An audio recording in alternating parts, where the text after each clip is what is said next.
Hey everybody, Scott here from Surviving Life's Pickles. Thank you for tuning in again today.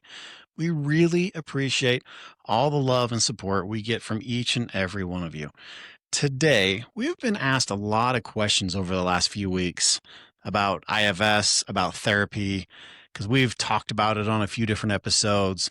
We talked about it on our retreat episode because we had Lincoln Bradshaw come out to our retreat and do a IFS therapy workshop with a lot of the guys, which really opened their eyes about what other therapy modalities are out there and how exploring those options can really help you when you find the correct one.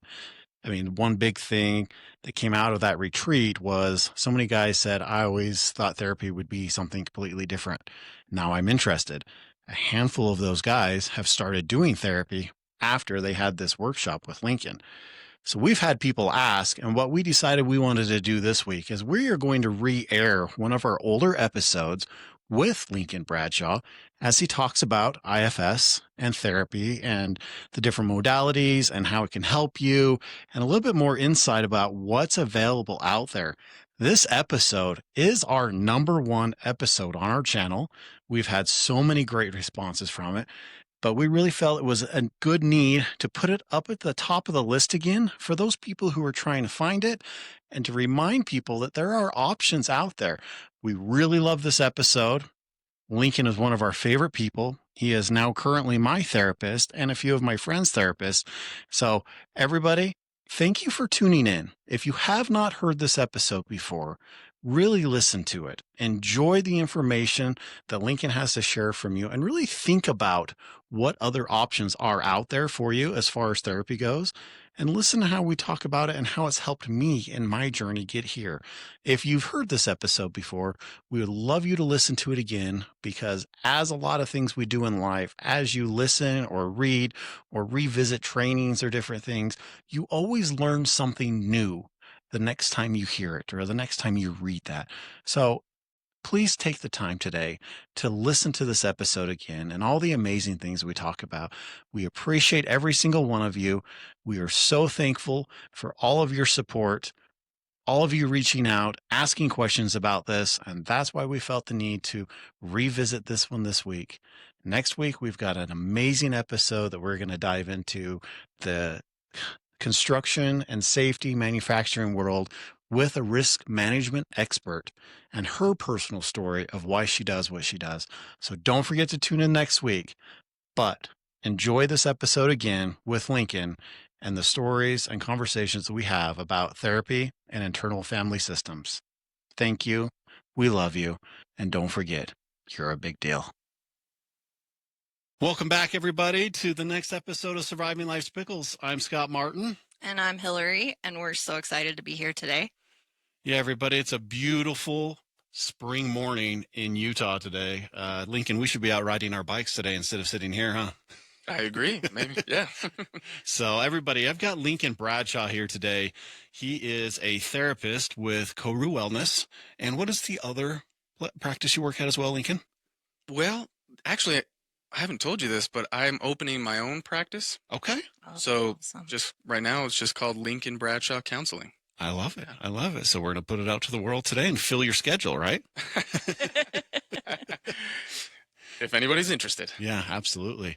Well, as we start off every episode, we always jump into gratitude and kind of what's on our minds today. And Lincoln, I'm going to throw it to you. And what are you grateful for today? What's on your mind? Yeah, well, you mentioned sunshine, and so I'm going to stick with that. It's been kind of, we're in the beginning of April, and we're always just getting punked whether it's going to be a sunny day or snowy or rainy. Mm-hmm. And I just soak in those sunny days. So I'm stoked. Yeah, So super happy to see that sunshine out today. Yeah. Hill, what about you? Today I'm grateful for therapy, and it's not just because you're here, Lincoln, but I've been diving into my own therapy lately, and it's really been so helpful. I took a break from therapy for a handful of years, and I just almost forgot how amazing it is to sit down and talk out things with another person. It definitely helps me control my crazies a little bit, is what I call them. But I'm so grateful for them. and for Emily, who's my therapist as well, and just the things that she's helped me with lately. How about you, Scott? I'm going to run right there. I'm so thankful for therapy as well, but for a different reason. I'm thankful it has been able to teach me these skills over even the last couple weeks that I've been able to share with other people and kind of introduce them to new things that they didn't know about, because there's so many different therapy modalities out there, and there's not one that's specific and perfect for every person. Every person has the one that works for them. There's just not one just blanket that, hey, this is therapy and it works for everybody. And so be able to talk about these different modalities and different things with people and share my experiences with a few of them has been very heartwarming. I mean, just warms my heart to be able to see how these guys see that there's hope and see that they don't have to stop with one therapist if they don't kind of get along with them. That there's other options out there, and so that's been really really good for me. Yeah, beautiful. So, well, everybody, today we've got Lincoln here in studio with us, and again, he is a therapist. I have participated in a few ketamine sessions with Lincoln, and that's kind of how we met. And it's been a wonderful experience. And just because of those experiences I was able to have with him, I wanted to bring him in and kind of share his story and kind of what he does with everybody because it's super powerful. And so I'll kind of turn it over to Lincoln for a minute. And Lincoln, give us a little history. What inspired you to become a therapist, first of all? And what are the things that you kind of enjoy about it? Yeah. You kind of asked me that before we started recording, and I think I told you like, "Ooh, I could go off for a couple hours telling you about why I became a therapist." Um, so I'll try and keep it short. But or I'll try and keep it medium.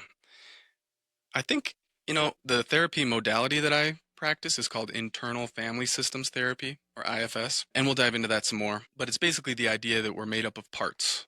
And I think part of me growing up really liked getting deep with people. I just really liked going to people, asking them deep questions, and getting them to open up. After kind of digging through this and kind of doing my own internal work, I kind of realized like, oh, the reason that I really like doing that is because I wanted people to reciprocate. Uh-huh.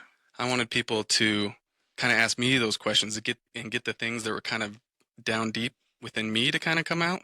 But I wanted people to just really yank it out of me. I didn't want to Give it up easy. yeah, volunteer that information. Uh-huh. But yeah, so I think that's kind of what originally drove me, is this protector part of me really enjoyed just getting deep with people. And so I did my undergrad in psychology, and then I lost my way for a little while, and I did tech sales for 10 years.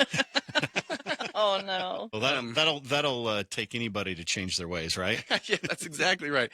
Yeah, so I realized that it just wasn't for me. It was, yeah, I felt like there was something, a higher purpose for me. So I went to school while I was working, and I got my master's in social work. And now I feel like I'm doing what I need to be doing, what feels true to me. And I mean, correct me if I'm wrong, but you just actually finally got your license just recently. Yeah. Right? Yep. So Officially. I am a licensed clinical social worker now. Yep. Beautiful. Awesome. And as we kind of talk a little bit more, I mean, one thing anytime I've ever talked about you to anybody, I've always talked about you as my inside out therapist. Mm. And we'll dive into that because Inside Out, really, Disney took such a great concept of internal family systems and turned it into a wonderful movie that kind of allowed people to see what's kind of going on inside of us, right? Oh, and that's my favorite movie. And I watched that with my kids last night. So So it's really fresh. it's really fresh. It's definitely one of my favorite Disney movies they've done for sure. Yeah. So good. Yeah. Yeah, lots of good information and just and fun at the same time. Like they didn't, they turned it into a learning show with a lot of knowledge from different areas, but it was enjoyable. It was fun to watch. It was heartwarming, like the whole story, first and second one. Yeah.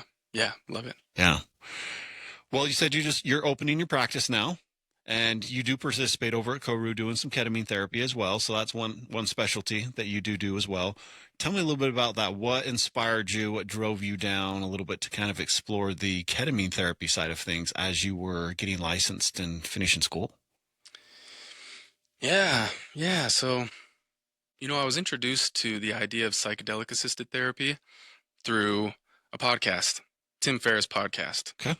Yeah, I don't know if you're familiar with Tim Ferriss, but he wrote 4 Hour Work Week, 4 Hour Body, and anyways, I just am a bit of a fanboy of Tim Ferriss.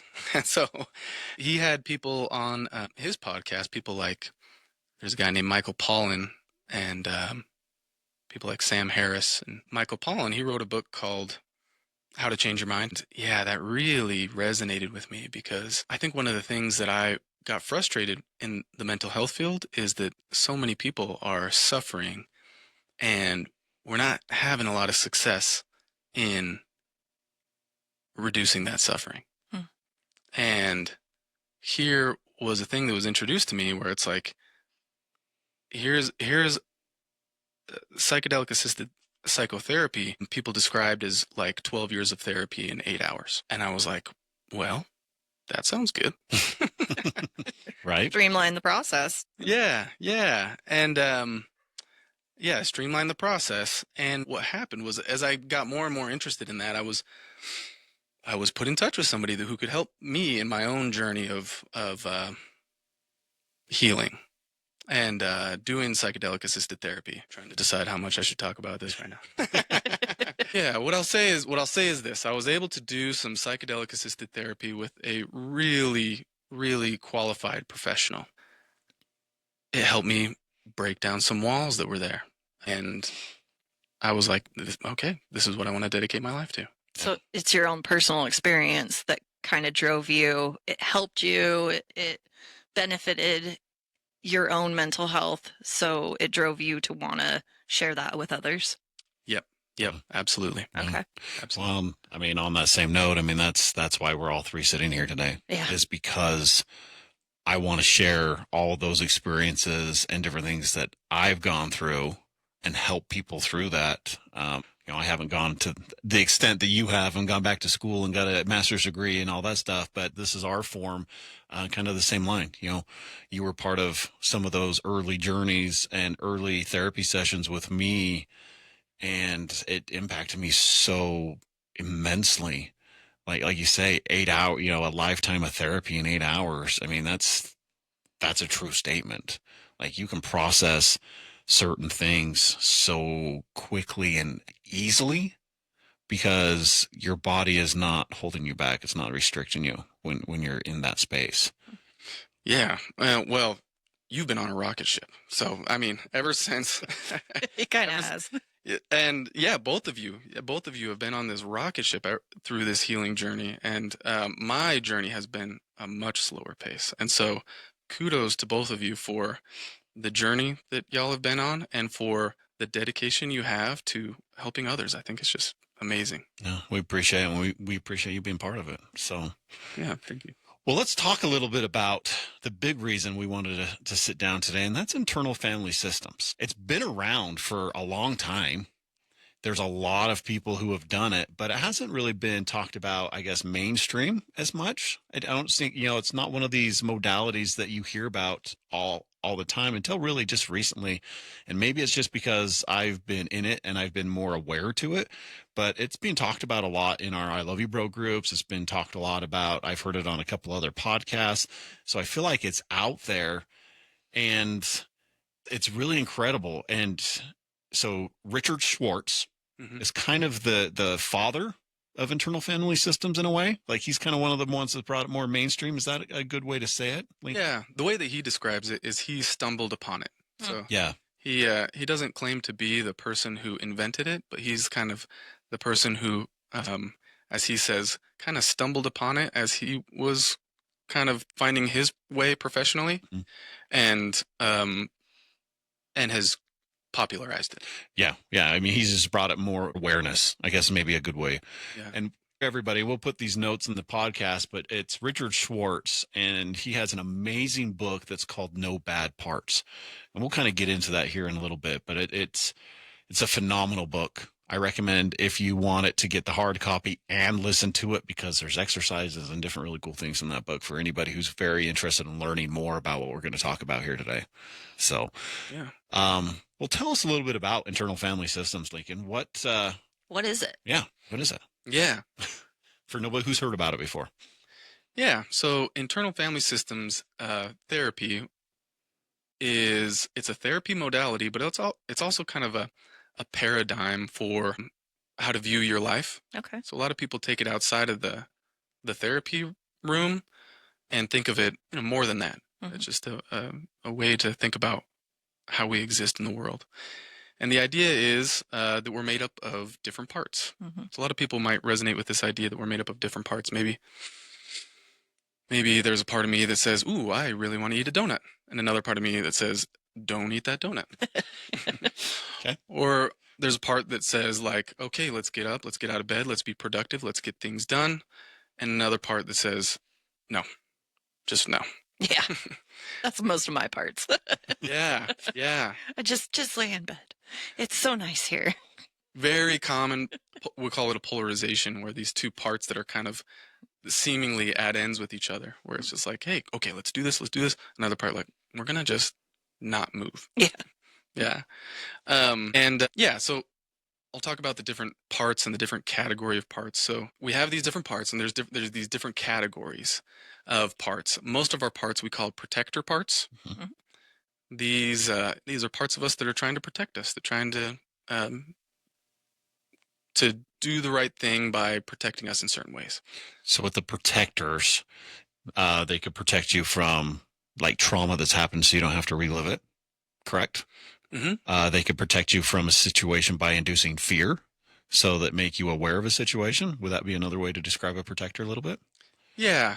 I'll go into it a little bit more. So Okay. there's subcategories of protector parts. Okay. We have our manager protector parts Uh-huh. and our firefighter protector parts. Okay. So our manager protector parts, they're the parts of us that say, like, okay, let's get up, let's get going, let's do these things. These are the parts of us that are proactive in making sure bad things don't happen to us. So they're the parts of us that maybe make to-do lists. These are the things we got to get done today. These are this. And then they're the parts of us that might get a little anxious. Like, okay, these are the bad things that might happen if we're not looking out for that. These are people, places, things that we need to keep away from. These are the parts of us that might get anxious. These are the parts of us that might get critical. Parts of us that say, you screwed up. You're an idiot. Why would you do that? These are the parts of us that might say, like, okay, you need to be tough. You need to be in control over the situation. You need to make sure that everybody's taken care of, and you got to be the rock. Okay. So this is kind of an example of some examples of our manager protector parts. Okay. And then we have our firefighter protector parts. These are the parts of us that will put out the flames of emotion by any means necessary. Mm. So these are the same way a firefighter will go into a building and smash open a door or break a window to put out a fire. These are the parts of us that will kind of, put out the flames of emotions, and they're not too worried about the consequences of doing that. Mm-hmm. So these are the parts of us that might numb out by sex, drugs, alcohol. Parts of us that might numb out on social media or dissociate, just kind of turn off. Maybe diving into work. Yeah. Workaholism, absolutely. Right. Yeah, absolutely. Sometimes there's a kind of a hierarchy of these firefighter protector parts where ultimately there's a suicidal firefighter protector part that says we can really put these flames out if we really need to and end this whole thing. So these are our protector parts. And I could talk about the next category of parts. Yeah. Unless anything else, any questions about or anything that I need to expand on as it relates to the No, it definitely makes sense with the protector side of it, having those two, because the manager part protects us from being able to just even run our own lives. But then the firefighter parts help with the deep, hurtful stuff. So it definitely makes sense. Yeah. So kind of go into the deep, hurtful stuff. Yeah. We'll talk about that now, which is this other category of parts we call our exiles. Okay. These are the parts of us, they're not like our protectors because they don't have jobs.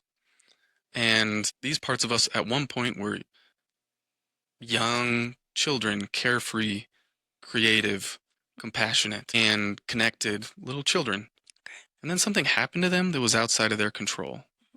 And people and situations and life events put burdens on these parts of us. Burdens are feelings and beliefs about themselves that they're unlovable, that they're unworthy, that they're bad, that they're too little or they're too much, Hmm. things like that. And so these younger parts of us were burdened with these things. That's when our protector parts came in and started doing their job, Okay. because protector parts, they don't want that young child to be further burdened. Also, that young child is often crying out for help and attention and to be seen and heard and understood. And that emotion can be overwhelming to the system. And, and there can be maybe some negative consequences for being overwhelmed that way. And so our protector parts push that down to make sure that we don't get overwhelmed by that young exile. Okay. So the protector parts then kind of the exiles here living life and something happens or, different situations and those protectors come in and do exactly what it's described. They're protecting Mm-hmm. and they kind of push that part out of the way and say, nope, I'm going to take over now. Is that kind of a good way to describe that? Yeah. Yeah, that's right. Yeah, they just kind of come in and make sure that, yeah, that doesn't happen again. And yeah, kind of just push that down, because the exile is still there and they're kind of just stuck in the past, and they're burdened with those heavy burdens that they're carrying. And yeah, our protector parts oftentimes are just really trying to get that part in the back corner to make sure that it isn't seen or isn't um yeah, it doesn't overwhelm us. Mm-hmm. Okay. Yeah. And is that kind of the two? I mean, the categories, or do we have more categories of the internal, the system? There's more. Okay. So, okay. Well, what I'll say is this first. There's this analogy that is laid out in that book, No Bad Parts, and the analogy is kind of like our protector parts are on a bus and they're going on a road trip, and they all compete for who gets to drive the bus. Mm-hmm. So our manager part might wake up and say, okay, we got to get this done. We got to do these things. We got to get ahead of things. And then maybe a critical part comes in and says, like, you effed up. You didn't do that. And now you're an idiot. Why would you screw that thing up? You got to do better. You got to be better. And then maybe there's a firefighter part that's like, okay, well, you guys are just freaking out over there. You need to calm down. We're just going to numb this out. We're just going to turn this off. And so that part might come in and turn it off and just kind of smooth things over. And then afterwards, that critical part might jump back in. Like, what'd you do that for? Now we're even further behind. And now you're an idiot. Why are you such an idiot? And then it just kind of goes along like that, where it's kind of this, oftentimes it's kind of like a dysfunctional family where everybody has their role and they all think that the way that they go about things is the best way. Mm-hmm. And that what the other part is doing is just making things worse. But that's why I really like the title of that book, No Bad Parts. Right. That all of these parts of us, even the parts that maybe some other parts think are just really heinous and horrible, all these parts are actually really good. And they want what's best for us.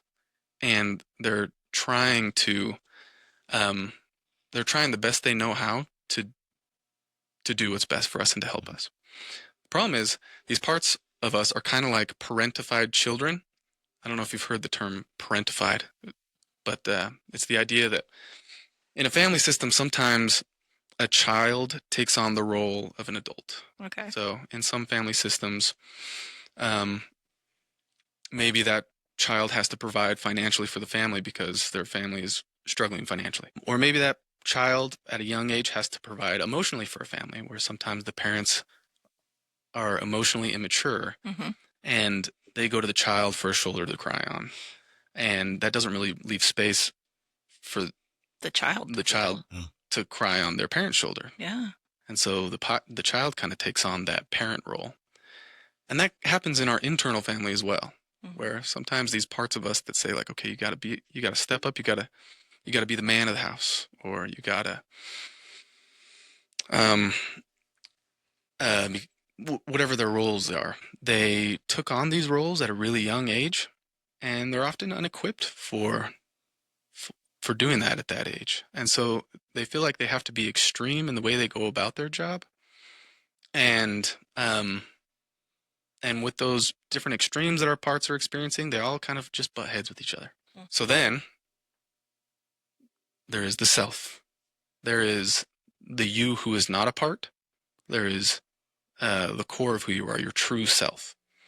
And your true self is somebody who embodies the 8 C's of the self. The 8 C's. Yeah, the 8 C's of the self. So there's who you really are is a person who is calm and clear and compassionate and connected and courageous and curious and confident. And I always forget one. There's I say, okay, do we need to start naming them off? Let's see if I can do this. I always forget one every time I name one. So there's calm, clear, compassionate, connected, confident, courageous, curious. Dang it. I'm gonna have to There's one more. There's one more than there. Yeah. Those are awesome. I like the 8 C's. Yeah, well, that's who you really are. Okay. That's who you are at your core. And so the work of IFS therapy is to get your parts to know your true self, to get to know who you really are, and for you to get to know your parts and understand them and listen to them and understand what they're afraid of and why they've been doing this job. Okay.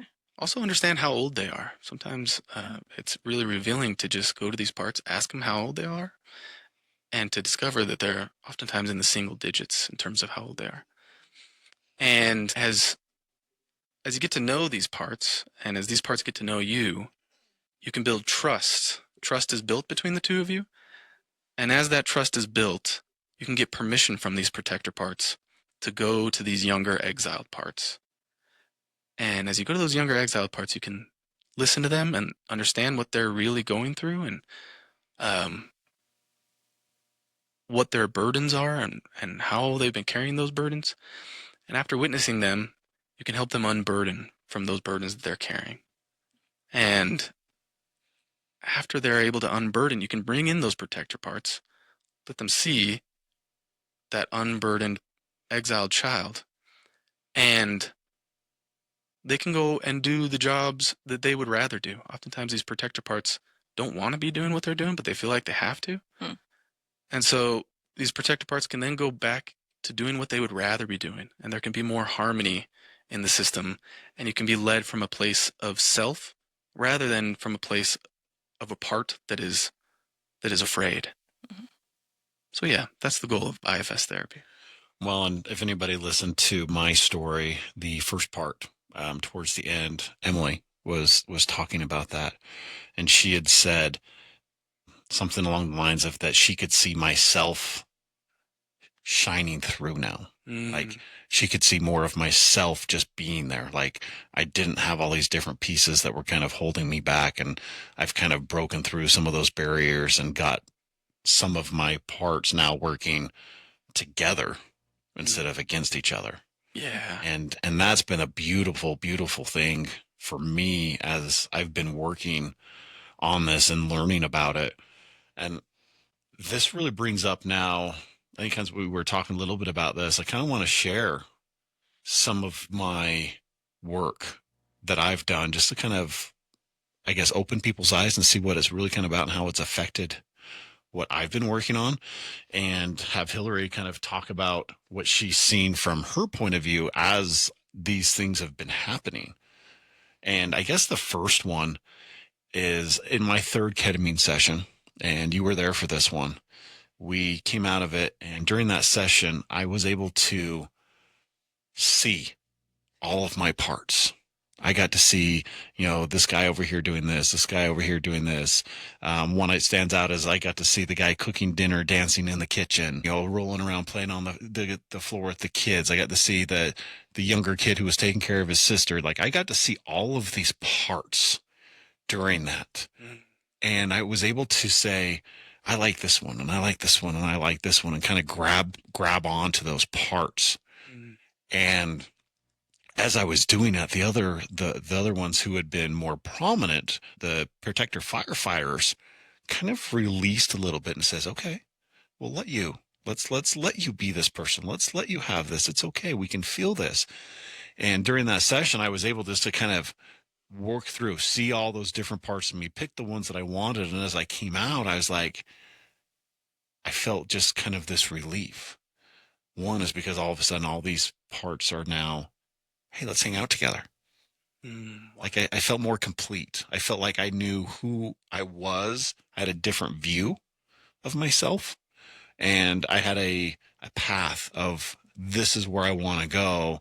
And now I know that I've got to work with this part, this part, this part, this part, so we can all start kind of, heading down the path together instead of trying to pull each other off the path just because we're afraid of something or just because we are scared of something that happened in the past and we don't want it to happen again. And so as I was working through that session, I mean, that was incredible. And that was kind of my first experience really personally with IFS, and kind of as I was exploring and seeing that, hey, there's a lot more to me than just this one.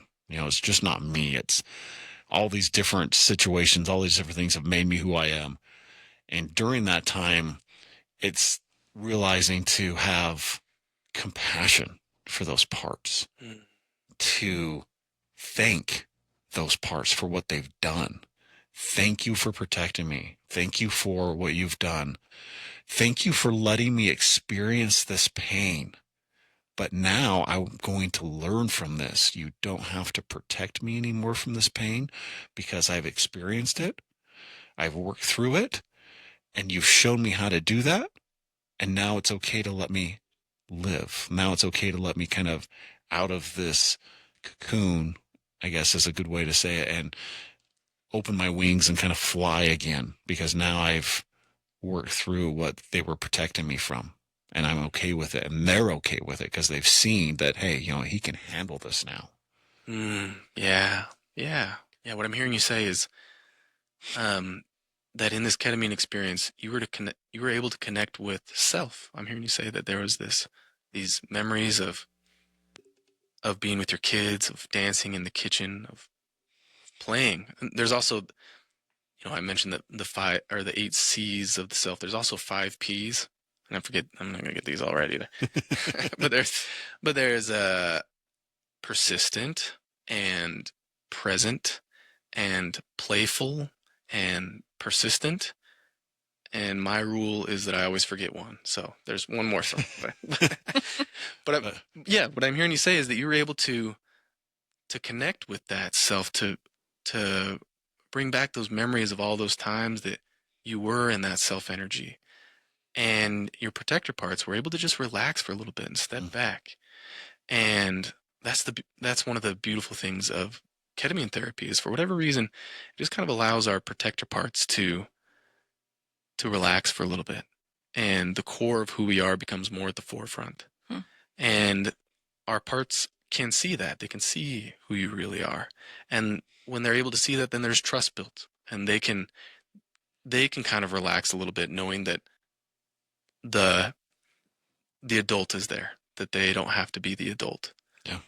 And it sounds like there was some unburdening that you experienced as well, that even those younger parts that were burdened with heavy burdens were able to let go of some of those burdens. Yeah. Which creates even more harmony in your system amongst your parts. Yeah. I was going to ask Hill, like, kind of what that week looked like. I'm pretty sure that one's pretty high on our list that we remember. Yeah. What was your, I guess, view looking from the outside in as I had experienced that, and as those were coming out? Like, what did you see happen with me during kind of that week as I was working through that? That week was a little bit of a roller coaster emotionally for both of us, I feel like. You always have that 3-day mark. So 3 days after you do your treatment, he has almost these huge epiphanies, or these huge realizations that just come to the forefront and just rocket you through. It's kind of cool to watch. He gets really excited and also emotional. And I remember you just having these massive epiphanies. like one right after the other, where just all of the puzzle pieces were starting to connect. And these huge realizations, the fact that you were able to share a lot of those with me was amazing, because you were so closed off before that. I mean, not fully closed off, but uh just I mean, there was a good several months to a year when you were suffering that you were definitely completely closed off. You were not sharing things with me.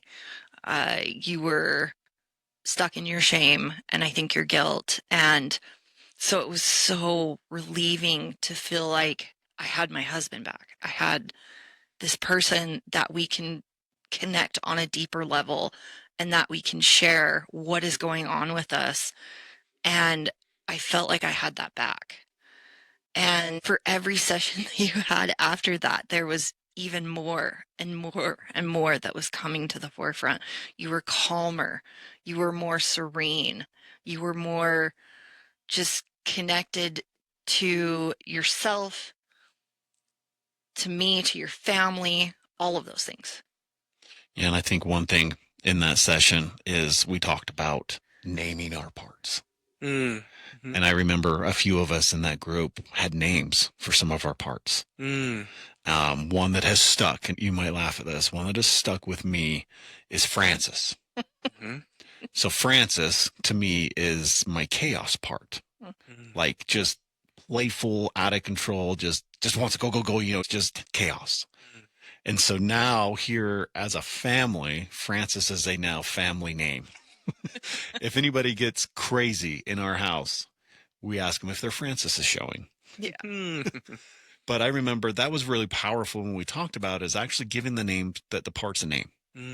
So you're not just, hey, you're my protector. It's like, no, hey, you know what? We're going to have a talk with Barbara, or we're going to have a talk with Francis, or we're going to have a talk with George or Frank today because he's the one that's saying this, or he's the one I feel is just really dominant right now. And that, what's the kind of the meaning behind that, Lincoln? Why does, when we give them a name, why is it easier to have those discussions? Why is it easier to process? Yeah, I don't know. I guess it depends. Maybe you could tell me why it's been easier for you. Can I just flip that question back to you? What's that been like for you to give these parts a name? I guess it gives them a voice. Mm-hmm. I get the easiest way to describe it. They have a voice now that they can express. Now it's just not, they're just not a piece of me. It's, I'm doing this job for you. Let's talk about it. Yeah, and I wonder if for you, giving that part that name has allowed you to show up with that part from a place of self rather than like being blended with that part. So there's the idea of oftentimes we're blended with our parts, where these parts feel like that's who we are.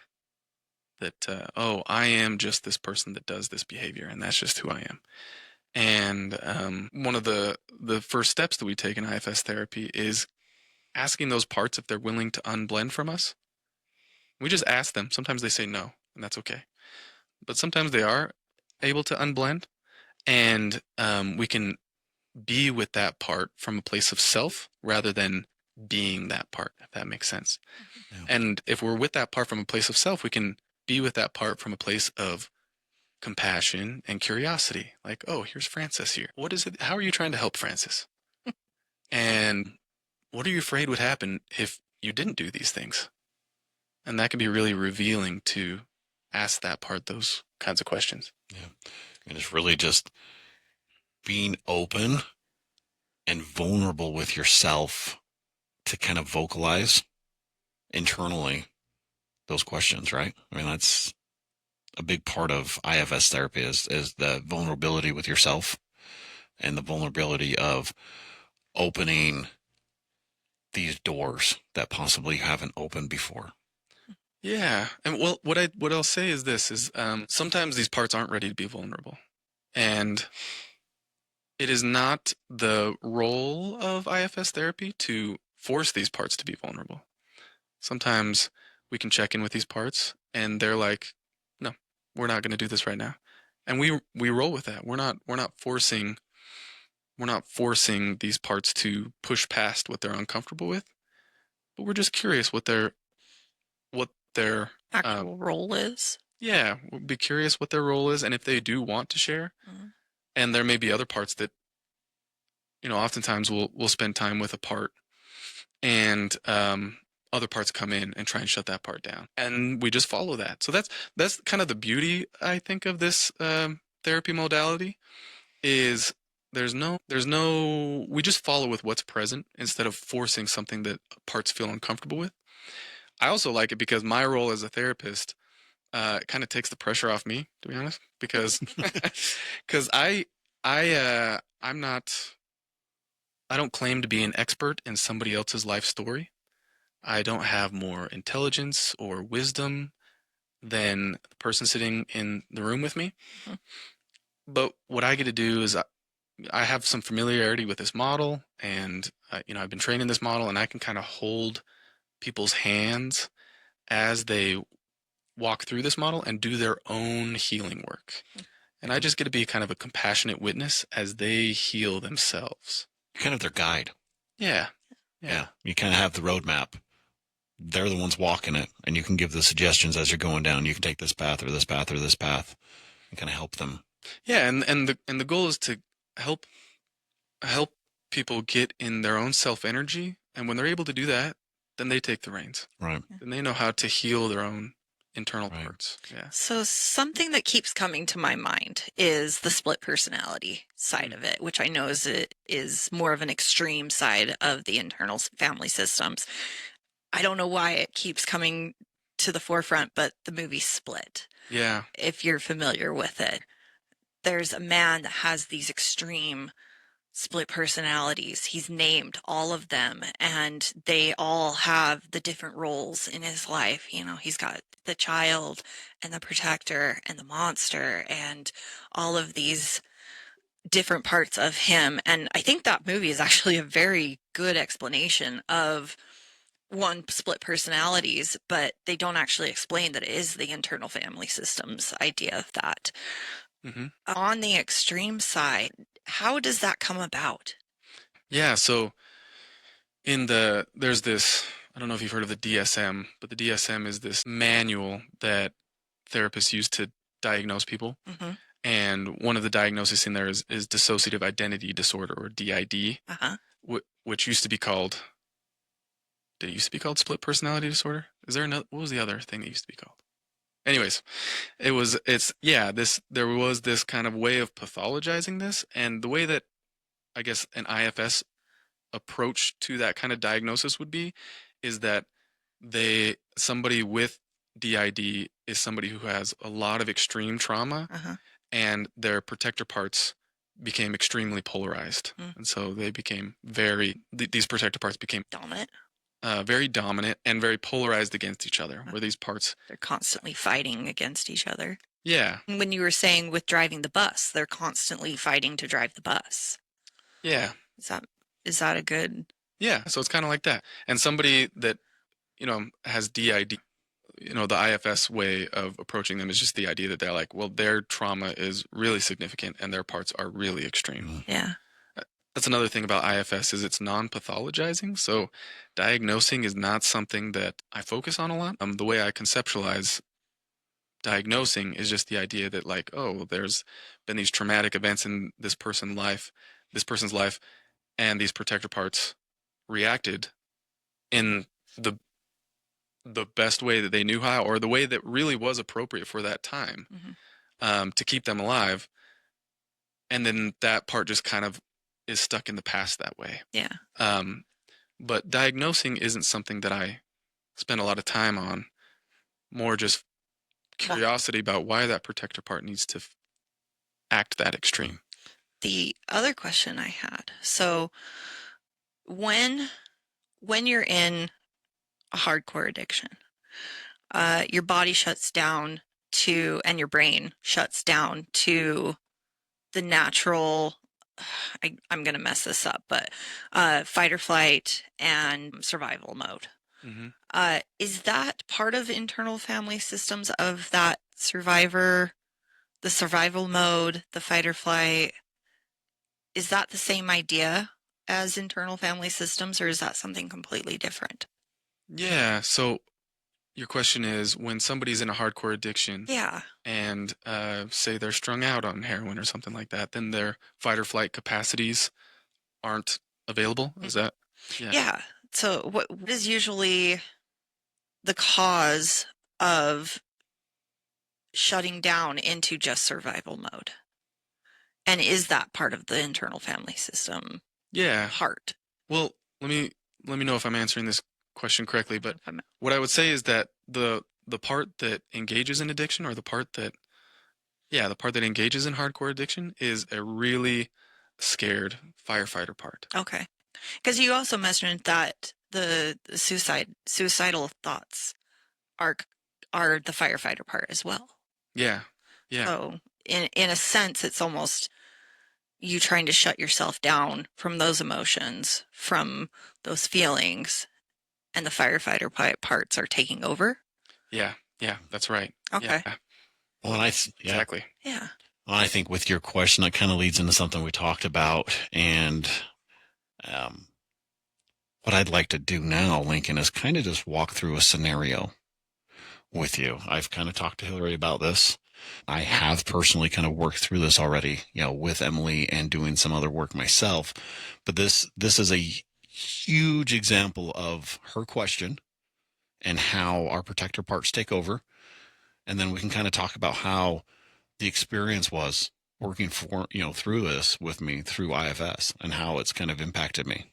Yeah. And have you kind of analyze as I'm talking about this, kind of as we go through it, of how this is working, if you're okay with that. Sounds good. So with my last session, I was able to open up and some of my protector parts kind of relaxed a little bit. And this is when I started reading the No Bad Parts book. And I'm doing it. And as he goes through it, as you know, there's some exercises that he has you do. So you can start practicing some of these things. You start and you have, this, try to just see the parts that are there and that are vocal is kind of the first one. What's the loudest part? What's the first thing you hear when you just kind of close your eyes and just take a minute and listen? And as I did that, and this is about 3-4 days, kind of my timeline after my last ketamine session with Emily. And as I did that, this part kind of, I could hear him just loudly. He's like, you're ready for this. There's something that you need to see. There's something that I need to show you. I've been protecting this part for so long from you. And I think you're ready. And so that's kind of the initial. Is that pretty common? I guess is my first question before I kind of go in with people of kind of how that sometimes happens. Is the part just says, I'm okay with this now. Yeah. I guess what I'm hearing you say is, a little bit what we talked about, that oftentimes for whatever reason, ketamine helps our protector parts relax and to see who we really are and to trust who we really are. And I'm hearing you say that in this experience, there was this part of you that let you know that it trusted you. Yeah. And as we go through this, so there's another book that really relates to this, and it's called The Body Never Forgets. The body keeps the score. The body keeps score. It keeps the score, yeah. And in that book, it talks about how trauma is held in your body, how, physically, mentally, all these things. So March 24th was the day last year that I had my suicide attempt. I didn't think I was going to be here anymore. And with this revelation and all this work that had happened over a couple of weeks ago, this part has said, I need to show you this. And this was just a few days after that date. And that date has been just an awful date for me for years. Like that week is so stressful. And I look back and like every year for as long as I can remember, it's an awful time. Always struggled during March. Always. And so now I've had this little incitement with this protective part. And he said, I'm ready to show you this. I'm like, okay. And again, sometimes therapy, you'll get triggered by something. Like it's not immediate. Sometimes there's a memory or a picture or something that kind of triggers an event that you remember. And what had happened is I'd had this conversation earlier that day with, kind of myself and said it was ready. And I just kind of went on with my day. I was like, okay, it'll come up when things come up. And I was out riding my bike It was a beautiful day. And again, that's kind of where I get to shut down, get to enjoy things. That's just my place. I can just, be me. And as I was riding my bike, I just got in a great state of mind. I got finished. I got back in the truck, getting all ready to go back. And I was just flipping through my phone really fast, find something I was going to listen to. And all of a sudden those memories pop up on, Facebook or whatever, or in your phone. They just pop up. Hey, this happened, so-and-so years ago on this day. Mm. And one of those pictures had popped up on March 24th of 2016. There was a picture of jerky, of all things. Mm. And instantly, and I just call it this, just the overwhelming emotion and just experience dump. I was enlightened. All of a sudden, every single second of March 24th in 2016 came back to me. And it's one of these things that isn't talked about a lot. It's one of these extremes that I feel happens. It happens more to women than it happens to men. And it's definitely not talked about in the men's world. And so I felt like, hey, this is a good time to talk about it, but also explore how this has helped me. And so this picture of jerky came up, and what it was is that jerky was a gift to me that day. Mm. I had recently had knee surgery a couple days before, so I was just kind of home, just hanging out, just recovering.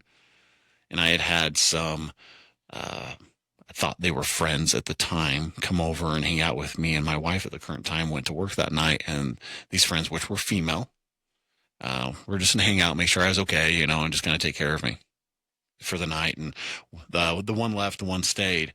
And not to go into too much detail, what had happened is obviously I'm recovering, I'm on some pain pills, and she started making drinks. And so she, had a drink or two as we're sitting there, and, again, we're just hanging out, just trying to keep me company as I'm recovering. And then she started feeding me these drinks. And when you mix alcohol and you mix pain pills, it's never a good situation.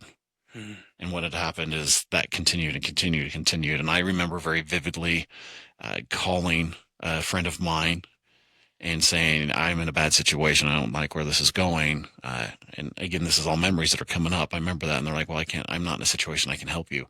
I recommend just go in your room, shut your door, and, just try and get out of it. As I did that, this person coerced me and did different things. So what ended up happening is I ended up blacking out that night. And again, I think my protector part is the one that said, boom, I'm shutting this off so you can't see what's going on. And I was raped that night. Just because, she knew that she could take advantage of me in the state of mind I was in. And that became the catalyst. I mean, this is March 24th of 2016. That became the catalyst of everything that happened in my life going forward. My drinking all of a sudden became very heavy. Started, using different substances again. We lost our business, lost our house, moved trying to get away out of the situation, and nothing was making it better. Everything continued to go, just downhill. That moment was the catalyst. And so my protector part said, I'm going to not let you see this.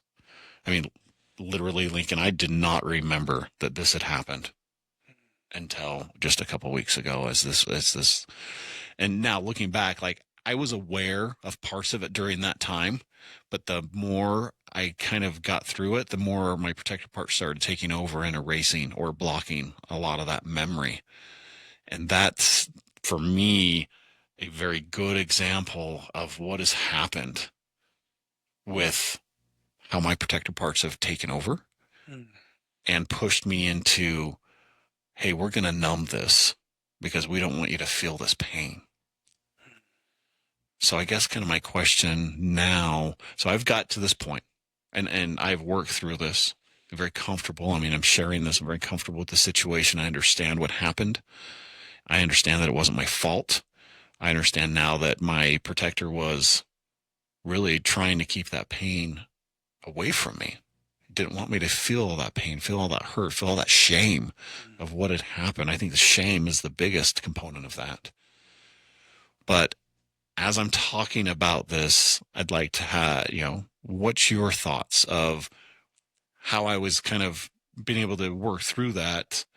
And what are your suggestions now that this is open. I'm working on it like it's part of my life now, and that I can say, hey, this happened to me, but I'm not going to let it control me. As a internal family systems therapist, how would you approach that going forward? What would be a few key things you would do Hmm. if we were having this as a therapy session right now? Yeah. Well, first of all, I'm so sorry that happened to you. You didn't deserve that. You didn't deserve, or that wasn't right, and that shouldn't have happened. Sorry. Sexual assault should never happen. Yeah, and I'm hearing you say that now there's some curiosity. There's been a lot of healing, and there's also some curiosity about what to do next. I'm hearing you say that there's this understanding that there was this protector part that came in that did its job by pushing that out, by numbing that, Uh-huh. to protect you from the shame that maybe that exiled part was holding on to. And I'm hearing you say that there's some permission there. And if we were working together, I guess what I would do is I would see if you can find where that part is that experienced that traumatic event. If you can find that part in your body, and if you can, I would ask you how you feel toward that part of you. And there might be parts of you that say, like, oh, I'm scared of that part, or parts that say, I wish that I wish that part would go away, or something like that. And if that's the case, then we can spend some time with those protector parts. Or maybe there is a feeling of openness towards that part of you that experienced that. Maybe there's some compassion for that part. Maybe there's feeling bad for that part and wanting to help it. And if that's the case, I would ask you to get close to that part and ask that part what that part is going through. Ask that part what it wants to share with you. And then I would ask you to not think about how that part might respond, but to just ask that and then just see what comes up. And then I would ask you to continue to witness that part and continue to make sure that that part knows that you get it. That part knows that you understand what it went through and what the burdens are, what burdens it's carrying from a result of having experienced that. And then I would ask you to ask the part if it's ready to get out of there, if it's ready to go to a different place and come to the present moment with you and get out of that stuck place. And you can take these parts to different places. You could take it to a place real or imaginary. And then I would ask you to ask that part where it carries those burdens in its body. And that part might respond by, I don't, saying maybe this part carries its burdens in its chest or shoulders or something. And then I'd ask you to ask that part if it's ready to let go of those burdens. And that part can give up those burdens to the elements like the light, the sky, the earth, fire, water. And once those burdens are released, then we can bring in those protector parts and see how they respond to that and see if they're ready to take on different roles now, if they're ready to relax the roles that they've been taking on and take on roles that they'd rather do rather than having take on these roles that they're forced to do out of necessity. Well, initially, as you're talking through that, I mean, my first thing that comes to mind is the compassion piece. I feel like I'm very compassionate. Like, I understand what that part went through. Mm. I understand now. I have that feeling. I know the trauma that was there, now, and how it affected me. And I just want to just wrap my arms around it for a second and sit with it and say, thank you. I'm sorry that this happened. And I'm grateful that part of me was able to hold that pain away until I was ready to experience it. I guess ready to process it. Mm. Because as I've been processing this the last couple of weeks, it has not been painful. Mm. It's been educational. Mm. It's been having more compassion for myself, giving myself a little grace for some of the things that happened, following that. And then it's also been, very spiritual in a way of being able to connect to something that's bigger than me that I know it's okay. It wasn't my fault. And Emily had said this before is, life happens to you and you're not responsible for the things that happen to you, but you are responsible on taking ownership of how you react and how you move forward with those things. Mhm. And that's been really that's the first thoughts of what you just said is kind of on my forefront of that's where I need to just focus for a minute with this is being okay. And one thing with that is I really feel that voicing this out loud for me is very exhilarating. I don't know if exhilarating is the right word. Empowering. Empowering is probably a better word. Yeah. But at the same time, I feel like there's probably somebody listening to this right now that has gone through a very extreme trauma. Maybe something like that. Maybe witnessing, a family member getting beaten, or maybe themselves being beaten, or different things. Witness to a death. Witness to a death, or any of these type of traumas that we classify as very, very high trauma. A lot of stress comes out of them. And that, I guess, is a message right now I just feel like to share is it's okay. Don't let that trauma define you. Take it and learn from it. Work through it so you can understand it. You don't have to understand the person. You don't have to understand why they did what they did. But as we were talking, and, there's no bad parts. It's the name of this book. He interviews thousands of murderers, rapists, all these people in jail. I remember he talking about that at the first of the book as he was doing research. And every one of those people had the same thing in common.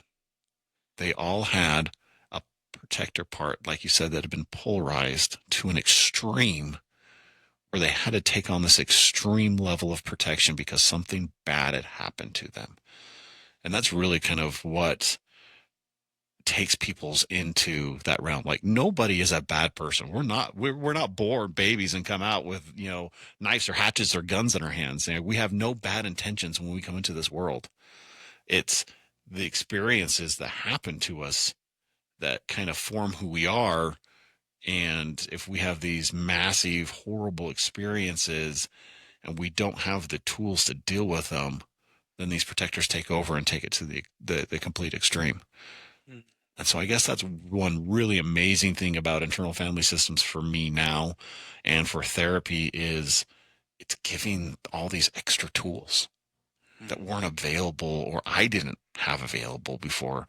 Because now I'm able to process this because that trauma did take me to do a lot of horrible things. And, over the course of years, there was a lot of horrible things I did.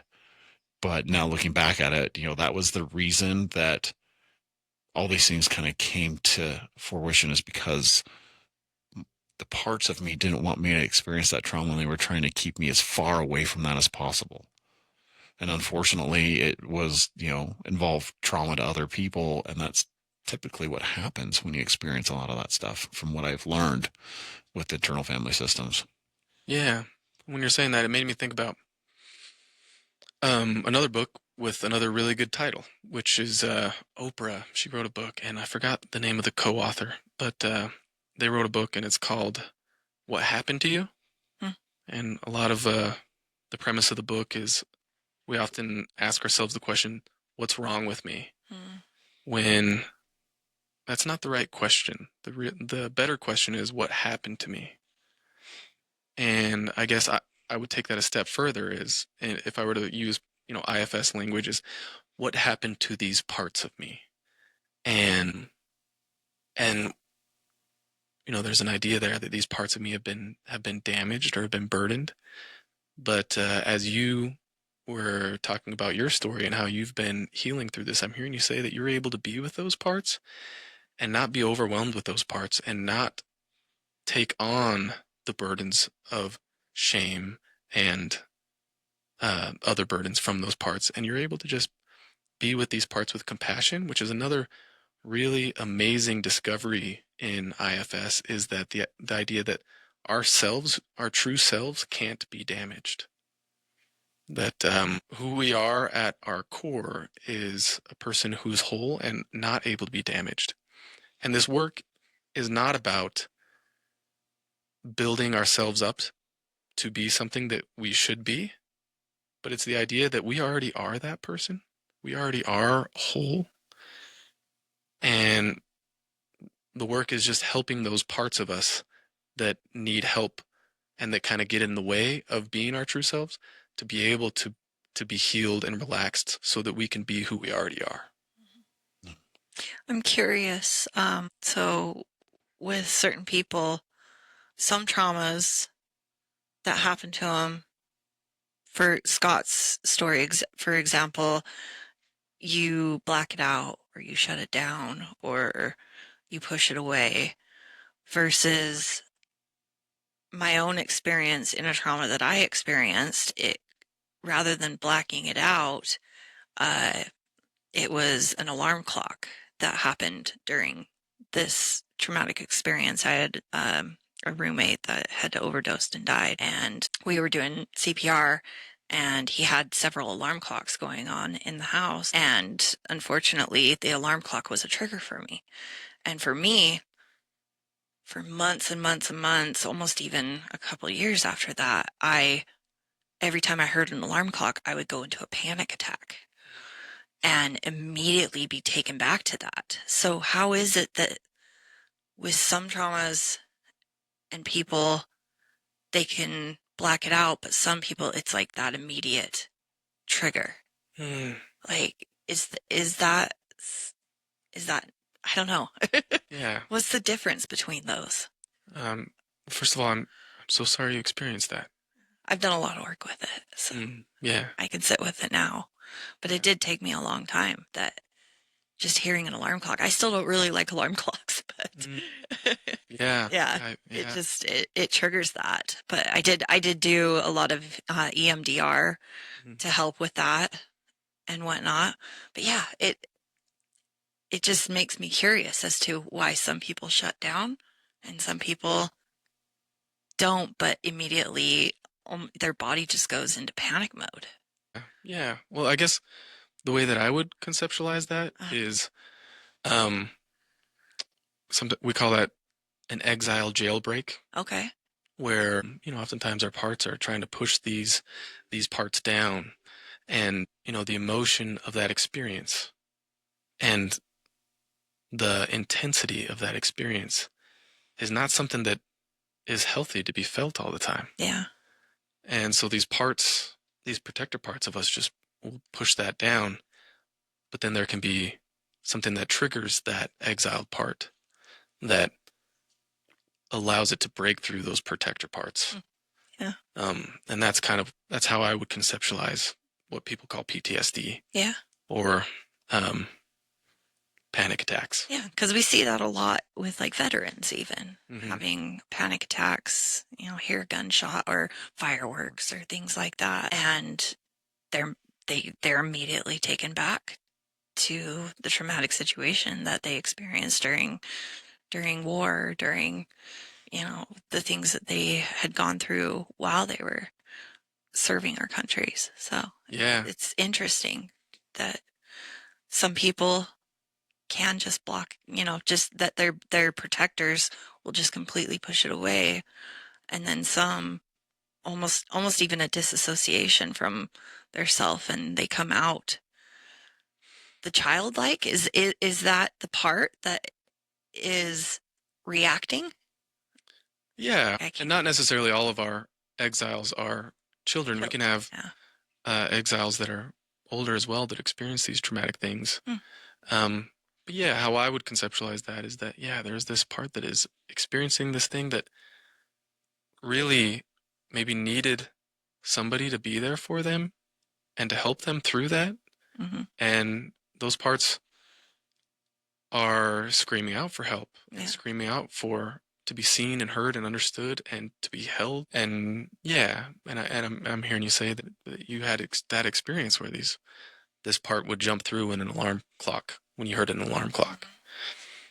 And I think EMDR is wonderful, and it did a lot of great for me. Yeah, so I think that's fantastic that you're able to do that. And I guess my curiosity goes towards like, are there parts there that would benefit from you being there for them in the way they needed back then?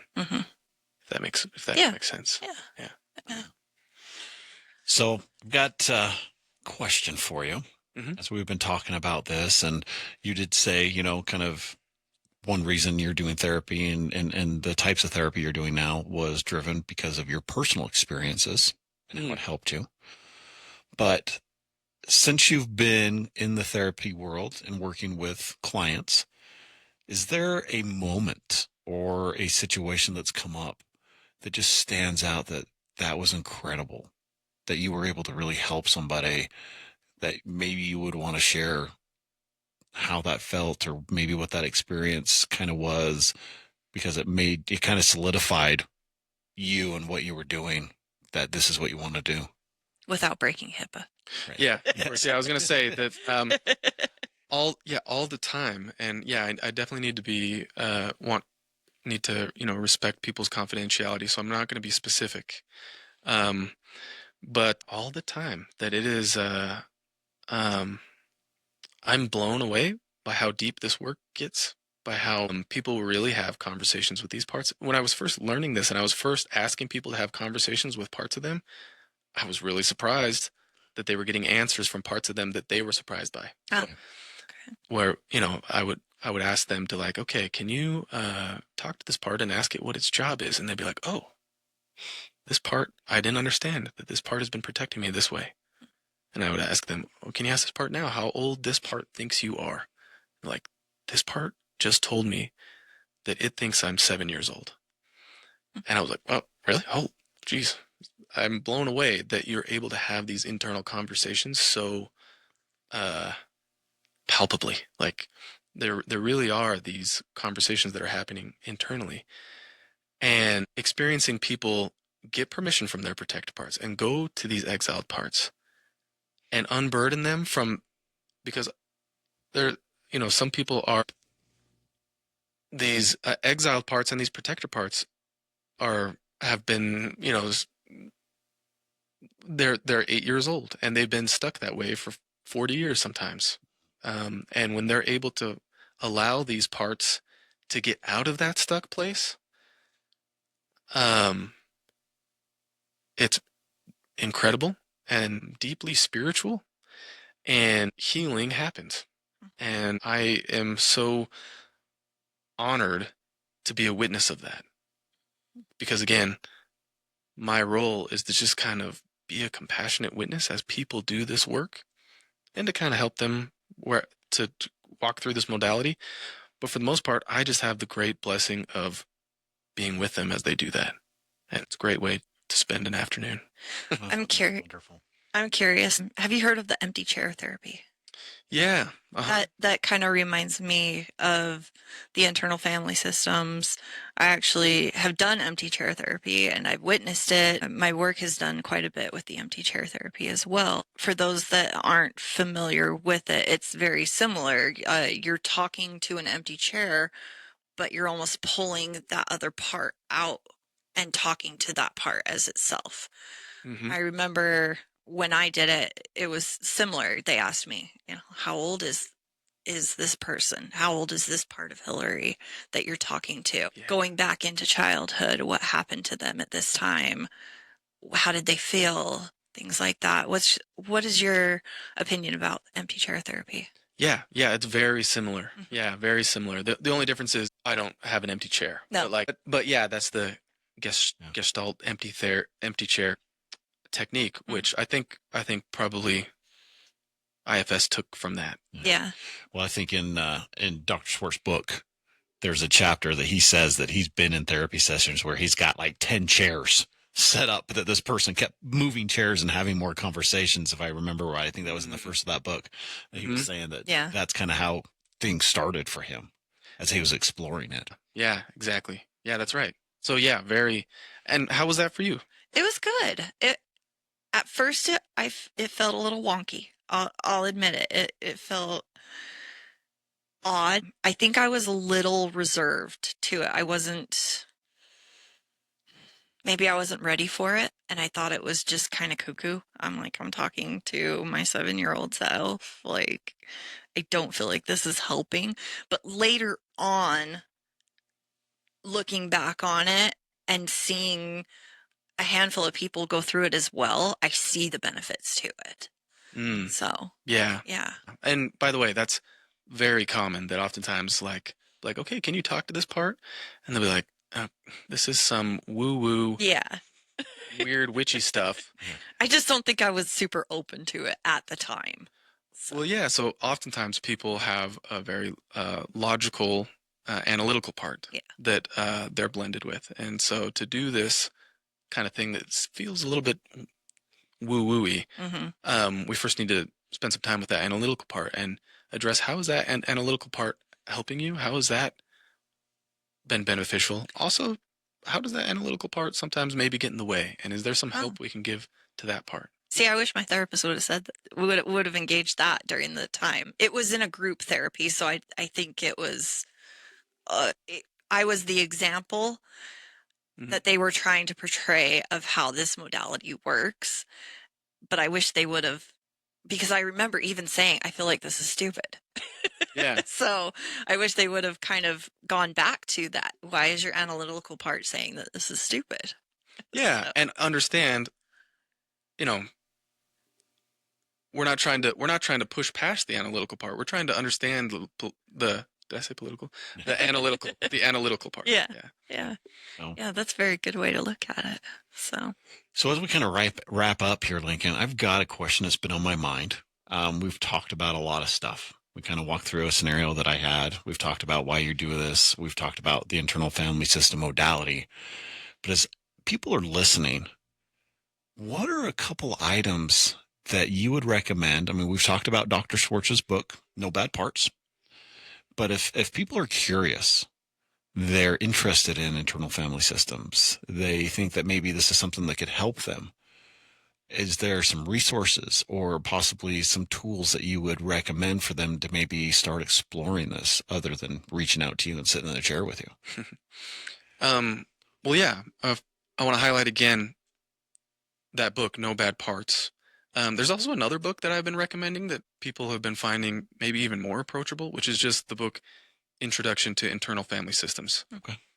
Also written by Richard Schwartz. A little bit shorter of a book. Not as clinical, probably. Well, there's less stories in it. Okay. Okay. But it's people find it approachable, especially people that maybe are really blended with those analytical parts. I think people that are blended with those parts and want to view things from a logical, analytical perspective Okay. might prefer that book. Okay. And then the second thing I would say is that there's an IFS directory where you can find therapists that have been trained through the IFS Institute. And so I would do that. I would Google IFS directory and you can look up therapists nearby that you can engage with. I guess those would be the two things that I would recommend. Okay. I think there's some IFS workbooks as well. And obviously watch Inside Out, right? And watch Inside Out. I'm telling you, I love that movie. I always do want to make a little bit of a clarification with that movie because sometimes that movie labels parts as emotions, Mm-hmm. and I would take it a little bit step further and say that all of our parts can experience a range of emotions. And so it's a little bit different, but I would highly recommend watching Inside Out and Inside Out too. I love it. For sure. I love it. Well, Lincoln, as we wrap up, I know you listen to a few of our episodes, but we try to close each episode with having the guest, if there's any questions you have for us. You know, we've been sitting here, we talk about a lot of stuff. We kind of know a little bit about each other, but do you have any final questions for myself or for Hillary that have come up that you would like to know? I guess for both of you, what's next? What's the next step for maybe, yeah, Hillary, what's the next steps for you here in this rocket ship of a journey that you've been on? Well, as we were kind of talking earlier, I really look forward, once we finish the men's mental health, diving more into women's mental health as well. I look forward to sharing some more of my own personal stories. I have mentioned that Scott is the driver of this crazy bus that we're on. He is more of the forefront, and I've let him kind of just roll with this. And I look forward to just being involved in the podcast a little bit more and sharing a little bit more of myself with everybody as well. Yeah, it sounds like the women's mental health uh, program. Is that the what is that? Can you tell me about that? We would do a series on women's mental health, bringing in other guests, talking about the importance of women's mental health as well, just as much as men's mental health. We've dove into the men's mental health initially because of Scott's journey. I've had my own journey with my own mental health, and just maybe pinpointing and highlighting the differences between the two, but just the importance of mental health all around. Yeah. Yeah. Wow, I can't wait. I can't wait for that. That sounds amazing. So, yeah. Well, I guess for me, as we were talking a little bit, I mean, getting my training done currently, and hopefully by the end of May, it's all finished, and I will be a licensed mental health crisis worker. Wow. And then I am also going to through the schooling to be able to then become an instructor. And so we want to then take what we're doing here on the podcast and put it out more into the world. We're working on building an entire instruction program around that, where I'm going to go into businesses and teach them a concept that's called mental health first aid. And it's kind of, having the skills to kind of respond to a mental health crisis, to have the skills to see when somebody's kind of starting down the road of substance abuse, or when they're having trauma in their lives or different things, and having the skills and the resources to be able to guide them in the right direction. Not necessarily take on any of their issues, but teach them how to integrate that into their daily work situations, especially in construction and mining, which I've been heavily involved in for years, because there's a lot of disconnect with those guys. And we'll have safety meetings in the morning before every job starts. And so why are we not implementing, let's mentally check in with all of our coworkers and make sure everybody's okay to do their job, because at the end of the day, we want everybody to go home safe. So that's a huge part of safety in my eyes, is the mental health aspect that doesn't really get addressed as much. And so as I get my licensing and get all this training done over the next little bit, then we'll start reaching out and teaching companies these skills and this program that we're putting together, and hopefully to spread the message. And a big part of that has come from the people who have reached out to me over the last little bit, former coworkers, friends, of how much of an impact that we are having on them personally from some of the stuff we're sharing, and how they wish that these things were more talked about, these things were more, vocalized. And a lot of them, especially some old coworkers, are like, I wish we did more as a company. Mm-hmm. And so that's kind of where this idea is bred from. And so that's the goal, is to go down those roads and start teaching human resource people, managers, superintendents, foremans, and anybody who wants to learn, essentially, to be a better person and how to connect with people. That's what we're going to be teaching. And so, anybody who is interested in that, reach out. We're looking at scheduling stuff for June now already, so we can start teaching these classes. And so we're happy to kind of expand that. And I guess the other thing is currently we are working on doing our first men's retreat. Mm-hmm. And so we're going to have a men's weekend retreat, where we're going to work, dive into some heavy stuff as men, and also do some fun stuff outdoors, just kind of reconnect with Earth and reconnect as guys, because most guys like to go out and have fun and spend time outdoors. And so I'm working on putting a retreat together that'll be at the end of August, and that's going to be super exciting. So watch for information on that coming out.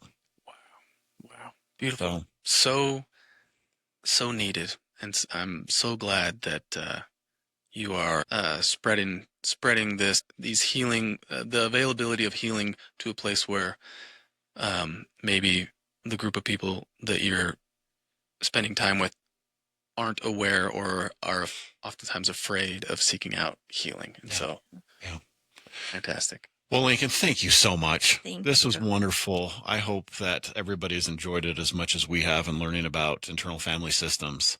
we'll make sure to post all your information on the, podcast description if anybody wants to reach out and set up an appointment and see, maybe do a little therapist interview and see if they're a right fit for you.